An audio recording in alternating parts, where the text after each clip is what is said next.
अस्सलाम वालेकुम मेरी जान। तो मेरे बेटे ज्योमेट्रिकल ऑप्टिक्स में आज हमें बात करनी है लेंसेज की।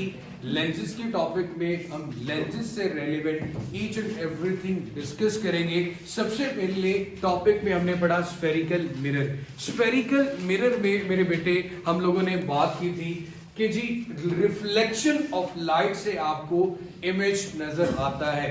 अब लेंस की बात करें तो सबसे पहली बात तो यहाँ आपने याद रखनी है कि लेंसेज में रिफ्लेक्शन नहीं बल्कि रिफ्रैक्शन ऑफ लाइट से या तो लाइट कन्वर्ज हो रही होती है या फिर लाइट डाइवर्ज हो रही होती है मेरे बेटे, रिफ्रैक्शन ऑफ लाइट। और दूसरी बात, लेंस क्या चीज होती है मेरा बेटा? एक ऐसा ऑप्टिकल इंस्ट्रूमेंट जो कि ट्रांसपेरेंट होता है। एक ऐसा ऑप्टिकल इंस्ट्रूमेंट, एक ऐसा ऑप्टिकल डिवाइस जो कि आपके पास क्या होती है मेरा बेटा? ट्रांसपेरेंट। ट्रांसपेरेंट है, ट्रांसपेरेंट का मतलब जिसके आर पार दोनों तरफ देखा जा सके। इसके ट्रांसपेरेंट होने की वजह से ही इसमें से लाइट एंटर्ड हो जाती है। जैसे कि हमारी विंडोज है, इसके दोनों तरफ से देखा जा सकता है। इट मीन कि लाइट इसमें से एंटर्ड हो रही है, तो इसे कहते हैं रिफ्रैक्शन ऑफ लाइट। हमारी ह्यूमन आई, इंसानी आंख, अल्लाह ताला की तरफ से ये कन्वेक्स लेंस है, तो लाइट एंटर्ड होती है थ्रू द कॉर्निया और हमारा इमेज रेटिना में जाके बनता है। Retina at the back of the eye, आंख के बिल्कुल बैक पे मौजूद होता है। जैसे कि कैमरा के अंदर फिल्म में जो पिक्चर रिकॉर्ड होती है, इसी तरह रेटिना में, ह्यूमन आई में पिक्चर रिकॉर्ड होती है। अब इंसान की आंख में और कैमरा में जो फर्क होता है वो वेरिएशन ऑफ फोकल लेंथ का होता है। आपने देखा होगा इससे पहले जो पुराने कैमरास थे वहां पे आपको एक खास डिस्टेंस पे जाके फोकस सेट करके इमेज की जो पिक्चर है वो लेनी होती है, लेकिन इंसानी आंख बड़ी इजीली किसी भी ऑब्जेक्ट को जैसे मर्जी देख के उसका क्लियर इमेज वो देख सकती है। अब मेरे बच्चे, हमारे पास जैसे कि हमने स्फेरिकल मिरर की क्लासिफिकेशन की, उसको दो हिस्सों में डिवाइड किया।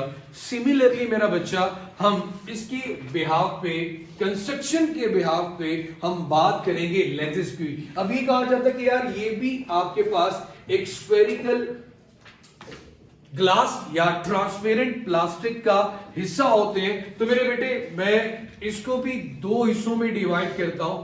एक आपके पास मेरे बच्चे कन्वेक्स लेंस होगा और एक आपके पास कनकेव लेंस होगा, लेकिन यहां पे डेफिनेशन कुछ और तरह से होगी। सबसे ज्यादा इस्तेमाल होने वाला लेंस वो कन्वर्जिंग लेंस होगा।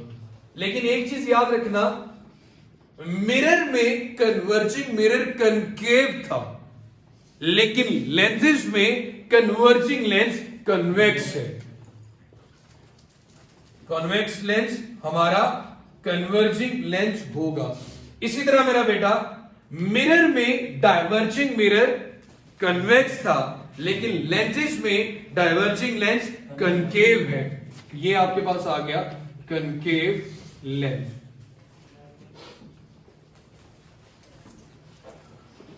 अब मेरे बच्चे, डाइवर्जिंग क्यों है, कन्वर्जिंग क्यों है, उसके बारे में बात करते हैं। अब अगर इस लेंस की शेप को देखो तो ये लेंस ऐसा लेंस है जो कि आपके पास एजिस से थिन है और सेंटर से थिक है। ऐसा लेंस जो कि एजिस से थिन हो और सेंटर से थिक हो, ऐसे लेंस को हम क्या नाम देते हैं? Convex lens. और हमारी ऑप्टिकल डिवाइसेस में सबसे ज्यादा इस्तेमाल होने वाला लेंस ही हमारे पास कौन सा लेंस होगा? Convex lens. ये कन्वर्जिंग है तो इसके पास दोनों ऑप्शंस मौजूद हैं। ये इमेज रियल भी बना सकता है, ये इमेज वर्चुअल भी बना सकता है। लेकिन डाइवर्जिंग लेंस से इमेज हमेशा वर्चुअल ही बनेगा। अब अगर इसके थिक और थिकनेस के लिहाज से देखा जाए तो ऐसा लेंस जो कि सेंटर से थिन मतलब बारीक है और एजिस से मतलब थिक मोटा है, ऐसे लेंस को हम नाम देते हैं कनकेव लेंस का, जो कि आपके पास कौन सा लेंस होता है मेरा बेटा? Diverging lens. क्लियर हो गया मेरे बच्चे? अब जैसे कि आप लोगों ने वहां पे centre of curvature, radius of curvature और प्रिंसिपल एक्सिस, ये लाइनें तो वो नहीं रहेंगी। यहां पे आपके पास मैं डॉटेड लाइन से रिप्रेजेंट करता हूं, इसको ऑप्टिकल सेंटर कहा जाता है। जैसे वहां पे पोल और वर्टेक्स था कर्व सरफेस का, यहां पे क्या मेरा बेटा, ऑप्टिकल सेंटर। क्या मेरी जान, optical centre.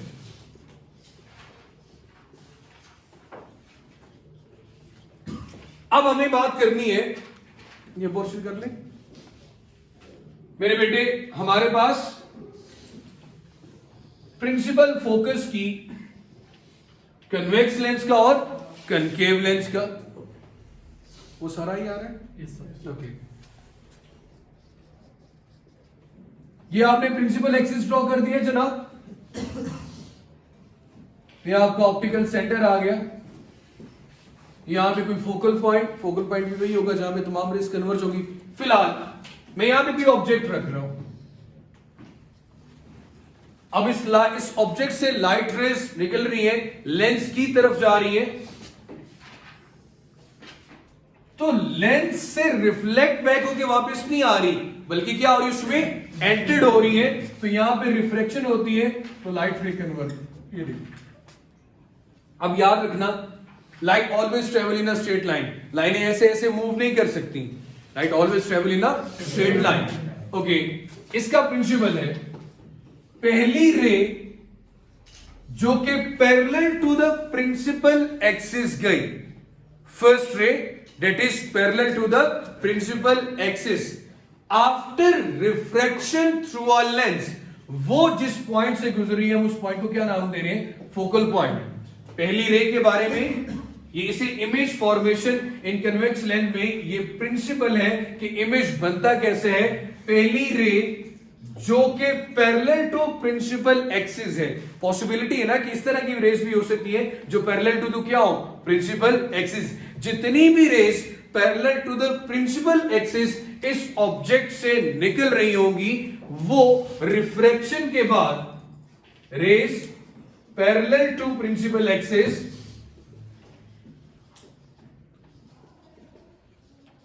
After refraction from lens converge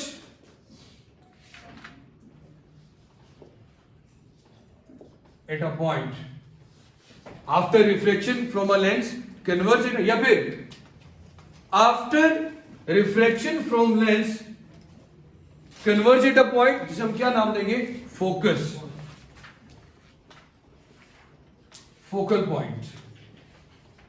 okay, second रे जो कि ऑप्टिकल सेंटर में से गुजरे, ऐसी रेस जो कि ऑप्टिकल सेंटर में से गुजरेंगी, they will go straight without any deviation, they will go straight without any deviation, ये बिल्कुल सीधी जाएंगी, इनमें किसी किस्म का कोई एंगल का चेंज नहीं होगा। ये सीधी जा रही थी, रिफ्लेक्शन के बाद फोकस में से गुजर रही है। सेकेंड रे जो कि ऑप्टिकल सेंटर में से गुजरेगी, इसको किसी किस्म का कोई फर्क नहीं पड़ेगा, ये बिल्कुल क्या जाएगी, स्ट्रेट लाइन में।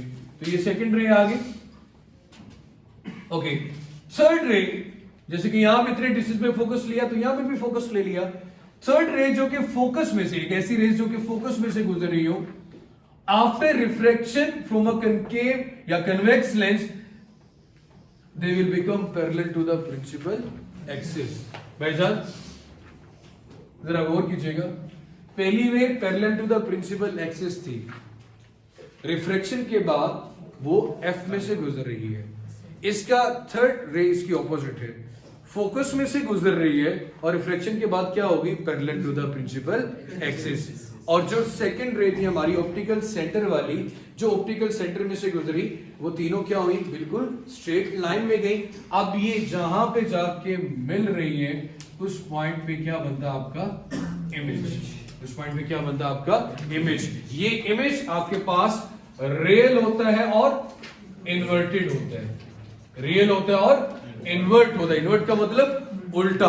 अब मेरे बच्चे, ये तो कन्वेक्स लेंस था, कनकेव लेंस में आपके पास रेज डाइवर्ज होती हैं। हम इमेज फॉर्मेशन, हाँ उसमें ये होगा कि फर्स्ट रे आपके पास ऑप्टिकल सेंटर वाली तो बिल्कुल क्या जा रही है, स्ट्रेट ही, और जो आपके पास फर्स्ट रे होगी वो भी डाइवर्ज कर जाएगी, और थर्ड रे है वो भी क्या कर जाएगी, डाइवर्ज कर जाएगी। अगर मैं सादा लफ्जों में कहूं कि यहां से रिफ्रैक्शन के बाद जितनी रेज होती हैं अगर वो कन्वर्ज हो रही है एक पॉइंट पे, इसलिए इस कन्वेक्स लेंस को कन्वर्जिंग लेंस कहा जाता है। सारी रेज जो मैंने parallel to the principal axis ली, बेटा मैंने वैसे भी कहा था जो ray parallel to the principal axis है तो वो किस में गुजरती है, फोकस में से।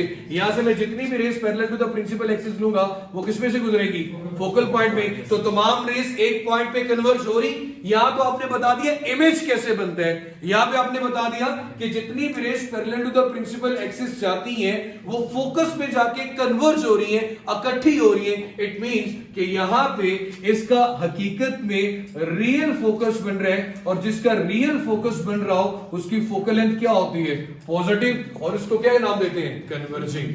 और यहां पे फिर क्या हो रहा होगा मेरा बेटा, सारी rays parallel to the principal axis जा रही है लेकिन डाइवर्ज कर जाएंगे। क्या कर जाएंगे मेरा बेटा, डाइवर्ज। डाइवर्ज का मतलब क्या होता है, फैलना। डाइवर्ज का मतलब क्या होता है मेरा बेटा, फैलना। इसलिए इस लेंस को क्या नाम दिया जाता है, डाइवर्जिंग लेंस, और इसकी फिर फोकल लेंथ भी क्या होगी, नेगेटिव, क्योंकि हकीकत में इसका कोई फोकस नहीं बन रहा होगा। क्लियर हो गई बच्चे ये बात। पेज नंबर आपका 79 केबी बुक 79 80 क्लियर हो गया मेरे बच्चे। इमेज की फॉर्मेशन रे 1 रे 2 रे 3।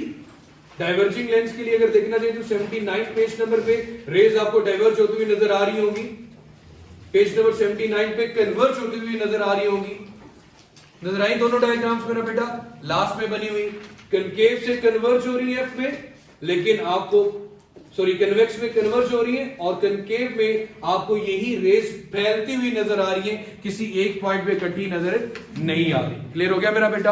अब आप लोगों ने जो मिरर फॉर्मूला पढ़ा था उसी को हम लेंस इक्वेशन का नाम भी देते हैं, और वही साइन कन्वेंशन जो आपने वहां पे यूज की थी अब भी यूज करोगे। मैं दोबारा से ये बात रिपीट कर देता हूं कि हम सबसे ज्यादा किस लेंस का इस्तेमाल कर देंगे, कन्वेक्स लेंस का। किसका इस्तेमाल करेंगे, कन्वेक्स लेंस का।